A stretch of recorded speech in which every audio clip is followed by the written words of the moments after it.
విశాఖ జిల్లా పెదగంట్యాడ మండలంలో విశాఖ పార్లమెంట్ తెలుగు యువత ఆధ్వర్యంలో విశాఖ స్టీల్ ప్లాంట్ ప్రైవేటీకరణకు వ్యతిరేకంగా నిరసన కార్యక్రమం చేపట్టారు.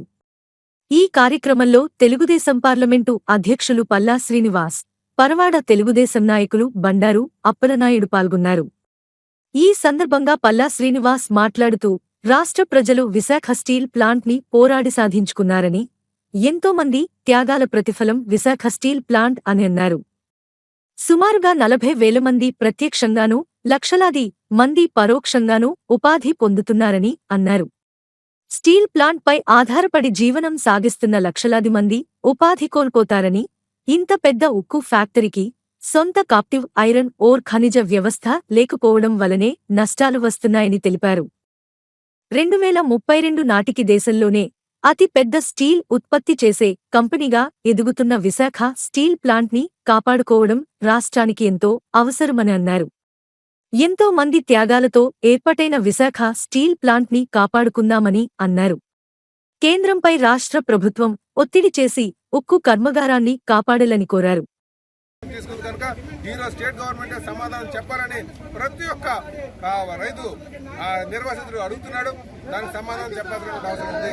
ఇప్పటికైనా సరే 1500 కోట్లు పెట్టి అమ్మడానికి ప్రయత్నం చేస్తారు కనుక ఆ వాటర్ అంతా కూడా కేంద్ర రాష్ట్ర ప్రభుత్వం కొనాలని. తండ్రులకు సంబంధించిన భూములని ఇక్కడ ఉన్న నివాసితులు ఎవరైతే ఉన్నారో వాళ్ళ తాళ్ళకు సంబంధించిన తాత పూర్వీకులకు సంబంధించిన భూ అంతా ఇచ్చి స్టీల్ ప్లాంట్ ఇవాళ కట్టించడం జరిగింది. ఇవాళ ఓన్లీ మనందరం ఎంప్లాయీ దృష్టిలో కాకుండా ఎవరైతే నిర్వాసితులు ఉన్నారో ఆవేళ భూమి త్యాగం చేసి వేళ స్టీల్ ప్లాంట్ ఆడడానికి కారకమయ్యారో వాళ్ళ గురించి చాలాల్సిన అవసరం ఉంది. కేంద్ర ప్రభుత్వం అడుగుతున్నా, ఎవడు అబ్బా సొమ్ము అని చెప్పి అమ్మేస్తున్నారు మీరు? వాస్తవంగా అయితే వీళ్ళ అబ్బా సొమ్ము ఇదంతా, వీళ్ళ నాన్న తండ్రులు ఆస్తి అమ్మంతా. దాన్ని అమ్మేయడానికి మీకు ఎలా ఉందో వాక్యం?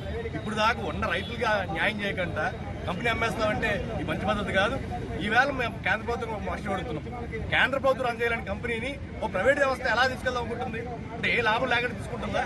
ఓ ప్రైవేట్ వ్యవస్థ ఏదైనా లాభం లేని కంపెనీ కొనడానికి ముందుకు వస్తారా? ఇవాళ స్టీల్ ప్లాంట్ లాభాలు వచ్చే అవకాశం ఉంది కాబట్టి వాళ్ళు వస్తున్నారు.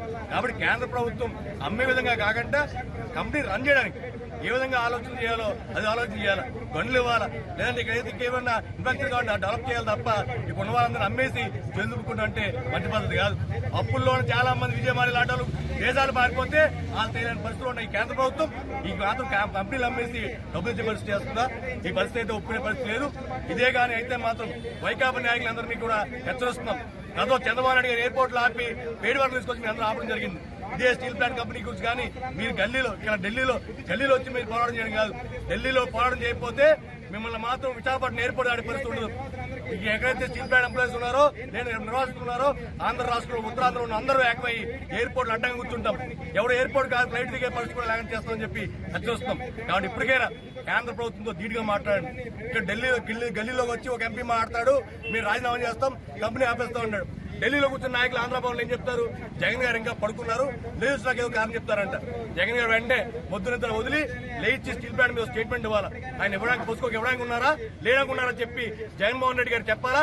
వెంటనే స్టేట్ గవర్నమెంట్ కేంద్ర ప్రభుత్వానికి లెటర్ రాయాలని చెప్పి డిమాండ్ చేస్తున్నాం మేము.